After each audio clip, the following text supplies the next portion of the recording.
They called it the wedding of the rejects. That's what the tabloids said. That's what our families whispered in the pews. On the left side of the aisle sat the Sterling family, old money, conservative, pristine. They were looking at me, the bride, with pure disgust, the ex-con daughter who stained their reputation. On the right side sat the Blackwood family, industrial tycoons, ruthless, cold. They were looking at the groom, Silas, with disappointment, the gambler, the drinker, the black sheep who couldn't be tamed. Our parents forced us together to merge a business deal and hide their shameful children away in one convenient house. They thought we would destroy each other. They thought we would fade into obscurity. They were wrong. They didn't realize that when you put two people who have walked through hell together, they don't burn. They conquer. To understand why I agreed to marry a stranger, you have to understand how desperate I was for love. My name is Alina. When I was 4 years old, I was taken. It wasn't a dramatic kidnapping. I wandered off at a crowded festival, and through a series of bureaucratic errors and a lack of identification, I ended up in the foster system. It took my biological parents, the Sterlings, 12 years to find me. 12 years. When I was 16, I was returned to them. I expected a fairy tale reunion. I expected tears and hugs. Instead, I walked into a mansion that felt like a museum, and I realized something terrifying. I had been replaced.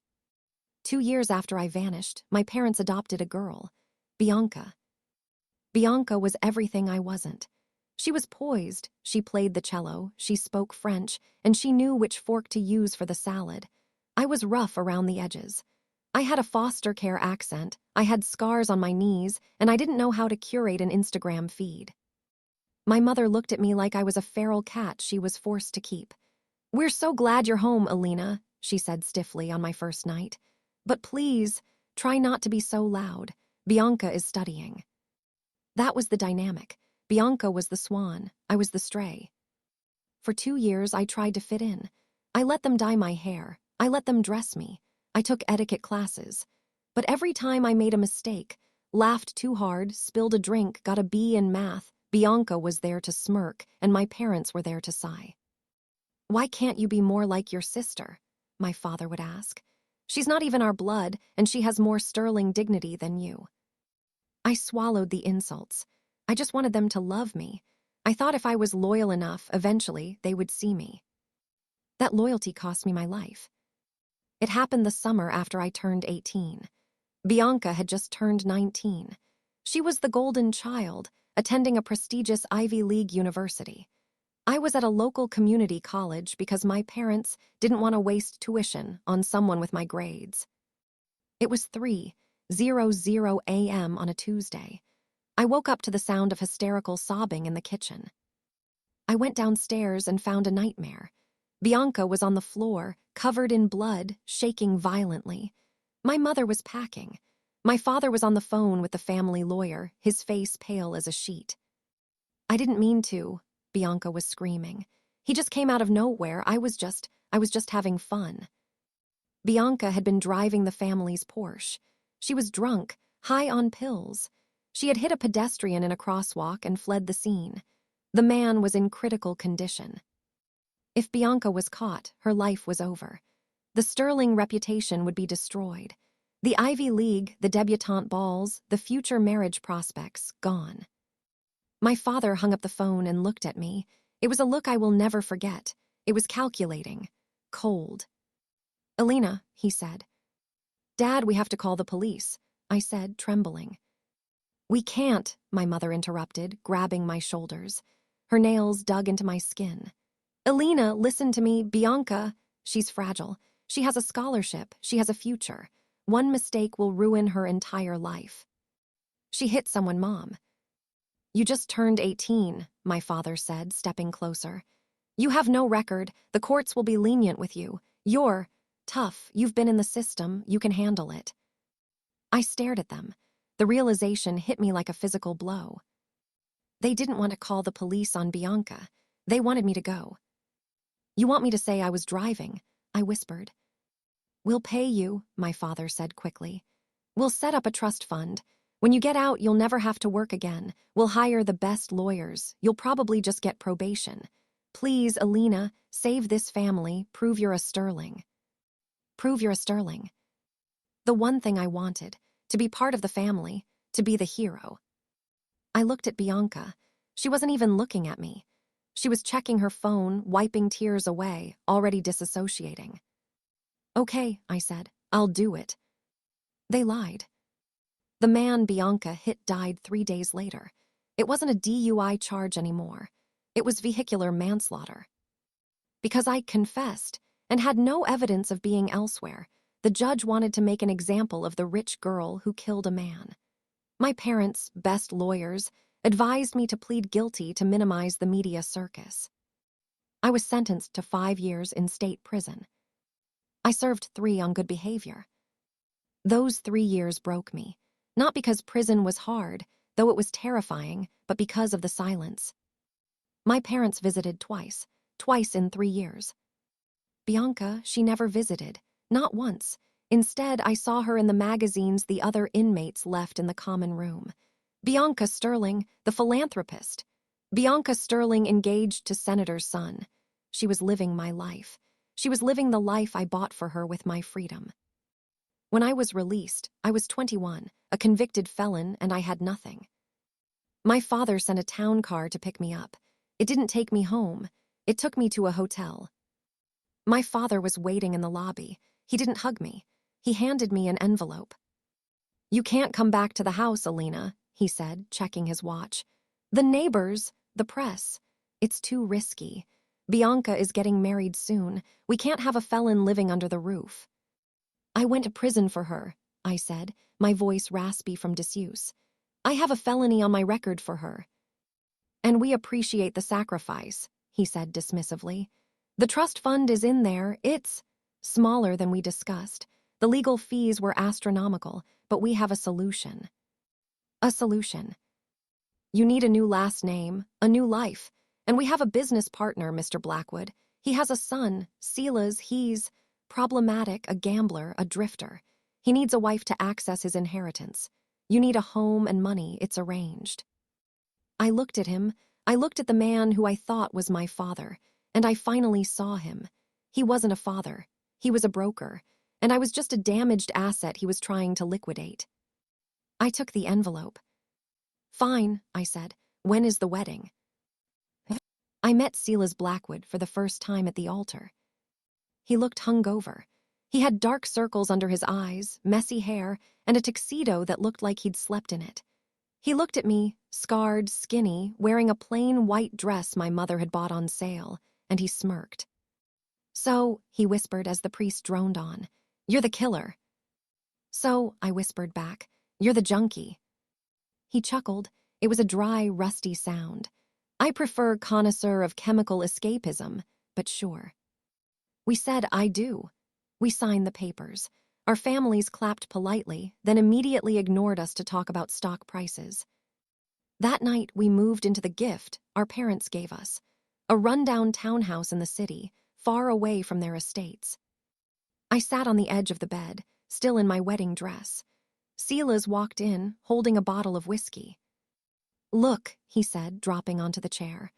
I know the deal. You stay out of my way, I stay out of yours. We wait 5 years, collect our inheritances, and divorce. Deal. I looked at him.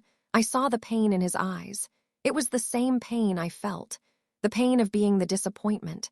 The pain of being the disposable one. Why are you the black sheep, Silas? I asked. He paused, the bottle halfway to his lips. I refused to be a shark. My father wanted me to evict an orphanage to build a warehouse. I tipped off the press. He lost millions. He's hated me ever since. He spread rumors that I was on drugs to discredit me. Eventually, I just stopped fighting the rumors. It was easier to be the villain they wanted. He wasn't a junkie. He was a whistleblower. I didn't kill that man, I said quietly. My sister did. I took the fall. Silas lowered the bottle. He stared at me for a long time. The cynicism in his eyes faded, replaced by a spark of interest. So, he said, leaning forward, we're both innocent and we're both screwed. Pretty much. He smiled, a real smile this time. It was dangerous. My father thinks I'm an idiot. Your father thinks you're a doormat. They gave us this house. They gave us a small stipend to keep us quiet. So, Silas stood up. I'm actually a really good coder, like genius level, but I never used it for my dad. What are you good at, Alina? I have a lot of anger, I said. And I learned how to read people in prison. I know when someone is lying. I know how to spot a weakness. Silas extended his hand. Partner. I took it. Partner. The next 5 years were a blur of caffeine, code, and cold pizza. We didn't touch our inheritances. We didn't ask our parents for a dime. Silas built a logistical software algorithm, something that optimized shipping routes for massive companies, saving them billions in fuel. It was brilliant. I became the face. I couldn't use my real name because of the felony, so I legally changed it to Alina Vance. I handled the negotiations. I walked into boardrooms with men twice my age and tore them apart. I used every lesson I learned in prison: intimidation, silence, leverage. We started a company called Vance Logistics. At home, the walls between us started to crumble.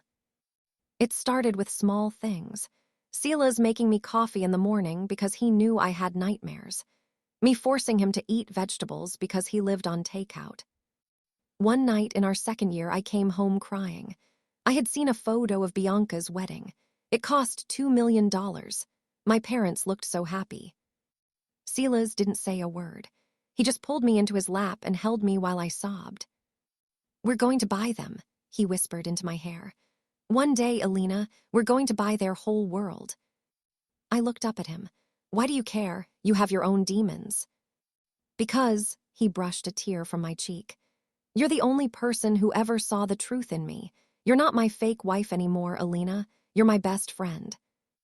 We kissed. It wasn't fireworks. It was like coming home. It was stability.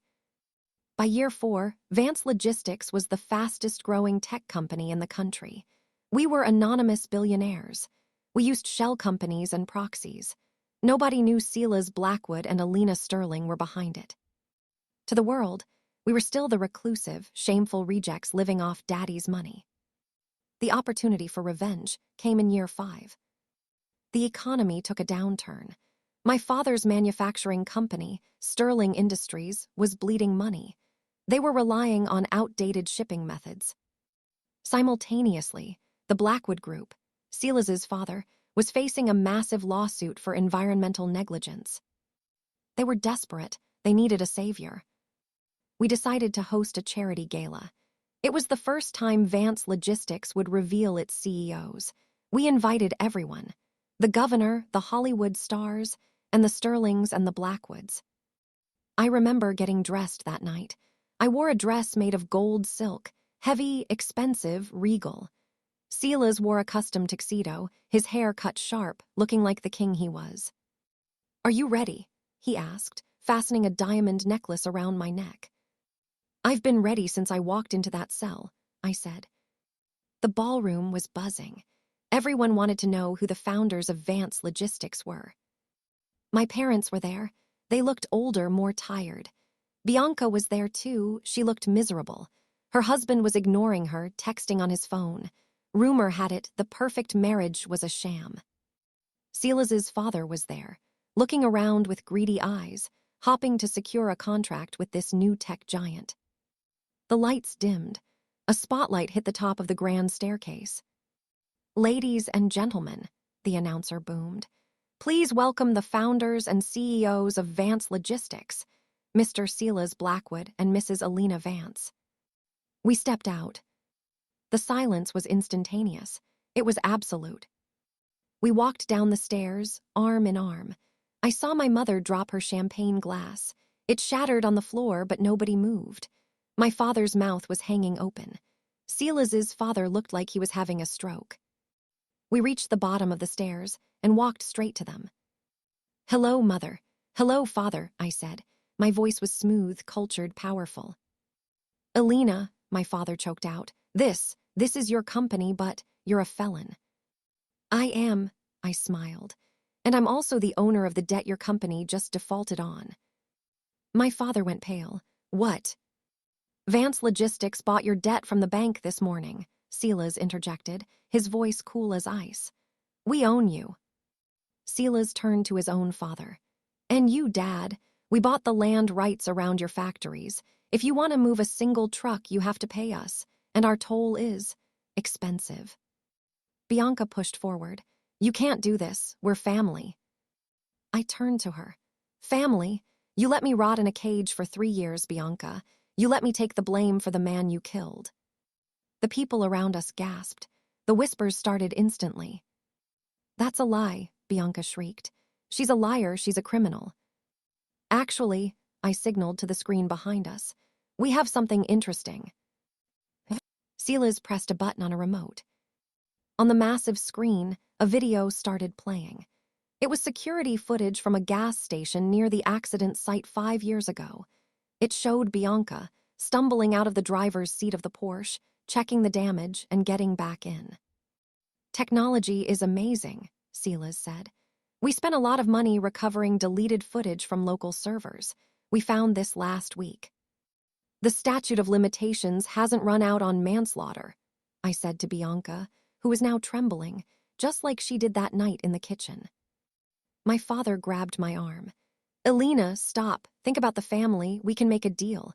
We can make you CEO. Just turn it off. I looked at his hand on my arm, the hand that signed me away. I gently removed it. I don't want your company, Dad. It's obsolete. I don't want your money. I have billions. And I certainly don't want your name. I looked at Silas. He squeezed my hand. We just wanted you to know, I said, addressing both our families, that the 2 people you threw away are the ones who just bought your future. You are bankrupt. You are finished. And I kissed Silas on the cheek. We are just getting started. We walked out of the gala, while the police were walking in to arrest Bianca.